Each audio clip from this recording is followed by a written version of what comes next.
YS Rajasekhara Reddy 75వ జయంతి సందర్భంగా రాహుల్ గాంధీ మాట్లాడుతూ, అసలైన ప్రజానాయకుడు వైఎస్ఆర్, ఎల్లప్పుడూ ప్రజల కోసమే బ్రతికిన నాయకుడు. ఆయన మరణం అత్యంత విషాదం. వైఎస్ఆర్ బ్రతికి ఉంటే ఏపీ ముఖ చిత్రం వేరేలా ఉండేది. ఈరోజు ఆంధ్రప్రదేశ్కి ఈ పరిస్థితి ఉండేది కాదు. కష్టాలు, కన్నీళ్లు ఉండేవి కావు. వైఎస్ఆర్ వారసత్వాన్ని షర్మిల సమర్థవంతంగా ముందుకు తీసుకువెళ్తుంది. నాకు ఆ నమ్మకం బలంగా ఉంది. షర్మిల నాయకత్వంలో పార్టీ బలోపేతం అవుతుంది. వైఎస్ఆర్లో ఉన్న ధైర్యం, సిద్ధాంతాలు, నాయకత్వ లక్షణాలు షర్మిలలో చూసా. నేను వ్యక్తిగతంగా వైఎస్ఆర్ నుంచి ఎంతో నేర్చుకున్నా.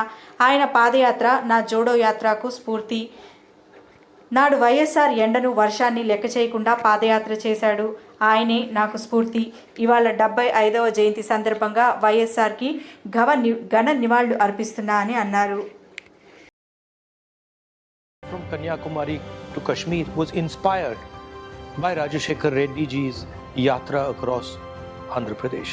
I remember seeing the visuals of Rajashekar Reddy ji walking through the heat, walking through the rain, and walking with the people of Andhra Pradesh. And we took some of those ideas and we merged them into our Bharat Jodo Yatra. I'd like to wish you all the best for Rajashekar Reddy ji's birthday. We will remember him with love and affection. Thank you.